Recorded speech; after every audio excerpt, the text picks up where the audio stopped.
The time's come to play here in my garden of shadows.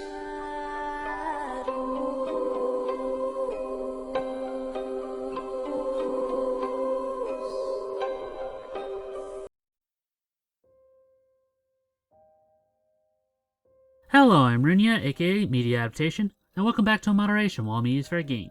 And it's Friday, so that means it's time once again to talk about the supposedly lost 80s anime, only known as Go For A Punch, aka Saki Sanobashi. And over the last week, this topic has been brought up again by the YouTube channel Blame It On Hore, where it covers most of what we know about this anime. But like the last time that someone popular on YouTube talked about it, that means we got a whole new wave of people flocking to it to reignite the search. Which to that we say more the merrier. But that also means we get a new influx of trolls as well. So you win some, you lose some. And one of the most common comments that we've gotten over the past videos is a lot like this one. That one guy who claimed to be the OP said it was fake, so that means it's fake. End of discussion. And first, I don't want to single out any YouTuber. A lot of them have been really nice about this subject, and even the one I'm including for the example. But this is getting really old. We've talked about this before, but if you want us to recover it again, then we will.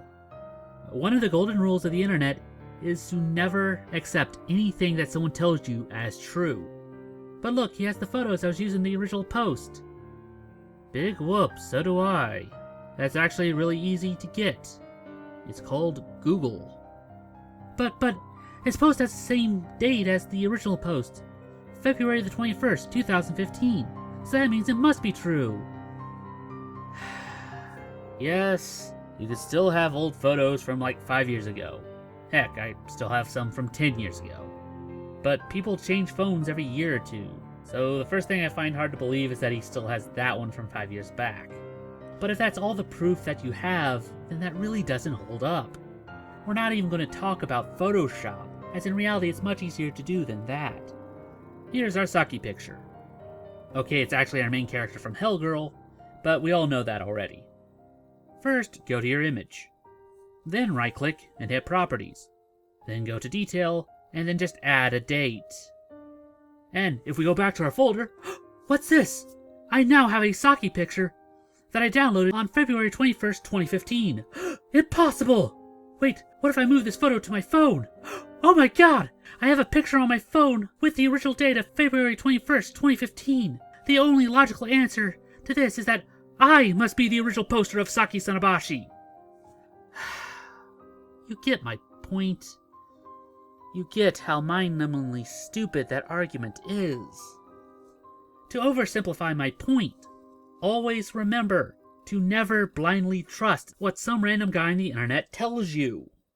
Even you. Oh, especially me. Heck, you should all go back and watch some of the weird anime and manga that I've had to cover, so you can all be just as messed up as I am.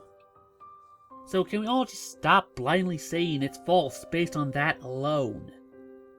You're still free to have your own opinions on the subject, based on any number of other factors. And if you still think it's fake, then it is your right to think that. Sorry if that got a bit ranty, but that's what the Discord's been dealing with over the past week. So I thought I'd try and put matters to bed.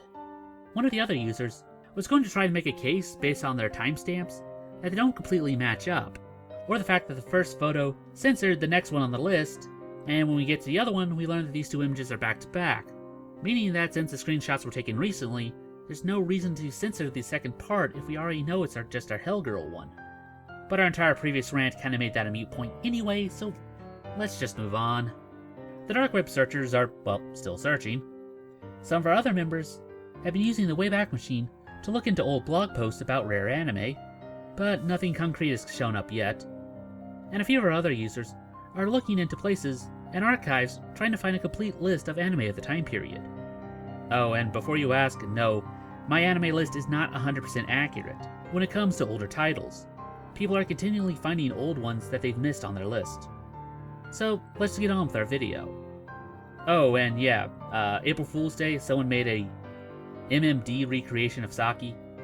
It's neat and fits the holiday, and someone would mention it if I didn't say anything about it, so there you have it. And lastly, let's talk about the methodology that we're using to try and find this anime.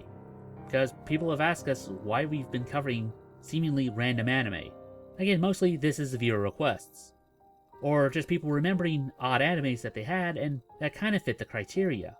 3 of our main criteria that we're following are older animes from the time period, and let's just all agree that there are some very weird entries back then. Next are ones that have blood and gore, as many of the ones at the time were inspired by the over-the-top action films back then. And finally, nudity, which was one of the factors in the original story. Again, since there's no real neat thing of, hey, here's some Goro anime, we'll have to do this the hard way of looking at each of these ones individually. Last week, we decided to start going down the list of earlier hentai ones, to try and cover that angle for a bit. Others have suggested that we try to do some more horror ones of the time, and some of the others just wanted to do all the ones from the 80s, one right after another. But I think we'll just shelve that option for now. Again, I can only take a look at so many animes in a given week, and still have time to make all of our other videos. And we also need to paraphrase or partially review them, or else the entire video is just going to be me listing off different anime names, saying, nope, nope, not that one, nope. You see how that can get old rather fast.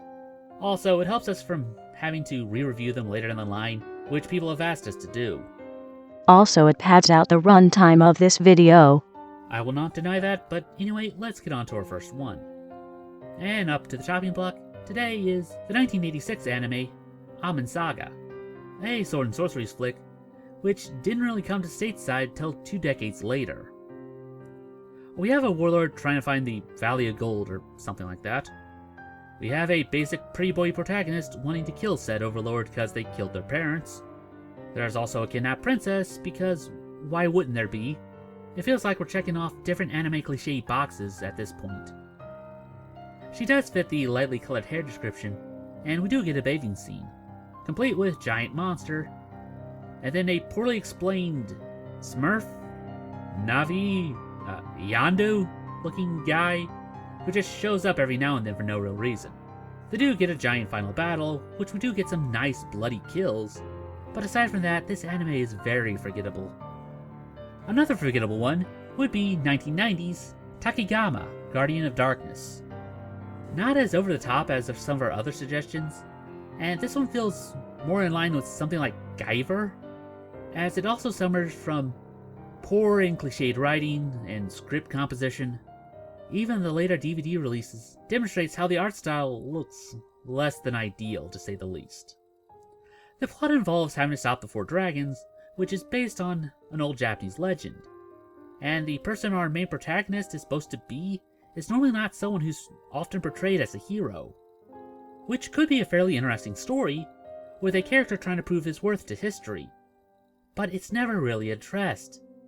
He's just a basic 90s anime protagonist. But after that, we have another one from 1990 with an equally boring protagonist, Enkoku Shinwa, which we didn't get stateside for a while, as it received a UK dub, which eventually came over as The Dark Myth. And I swear, this kid is just Shinji from Evangelion.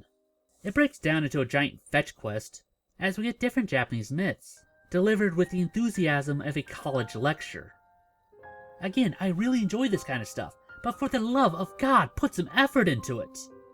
But anyway, they try to string together different myths, like the banishment of the gods, which led to the creation of the 100 evils that plagued mankind, the 8-headed snake, which was that one boss from Okami, and even Princess Kaguya, the Maiden of the Moon, who then falls apart for some reason.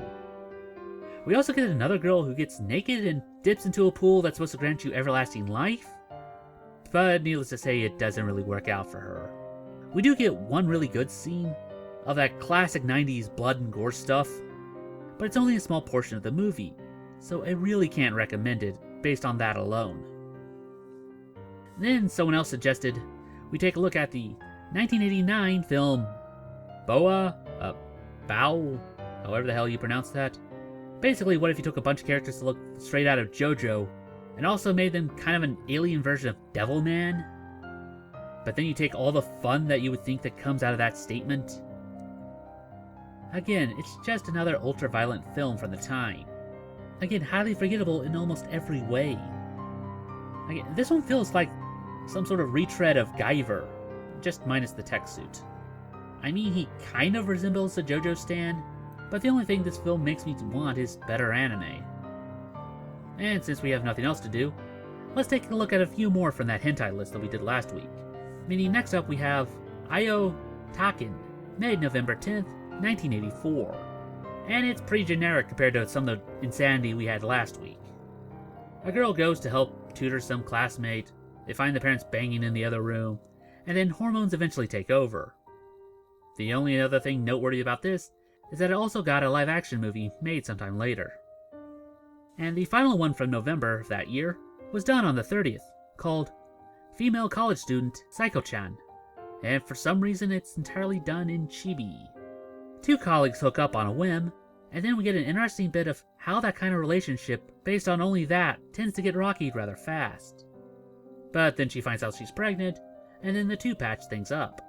So we only have one more month to cover, being December, to finish out our lot from 1984. But that's when things started to really ramp up, as they made 6 more in that month alone. So we'll probably have to cover that next week.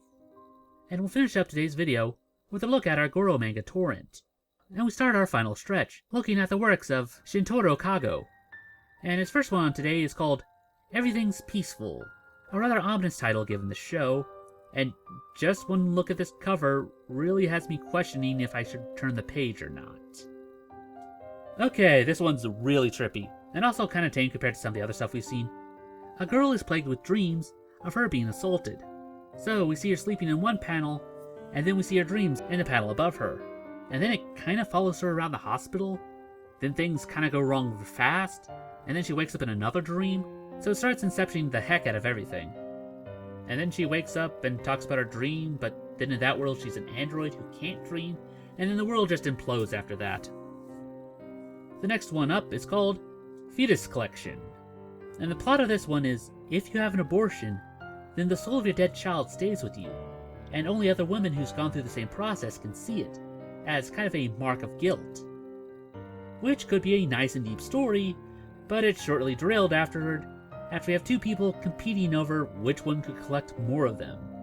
And then they meet this weird cult, who gets some sort of strange enlightenment from it, and then our protagonist gets injured and can't get pregnant again, but then we introduce Immaculate Conception from a god, and then she becomes another cult's holy mother, but then the child doesn't want to be born, and then it just kind of ends from there. Okay, we're starting to get into the what the heck am I reading kind of thing.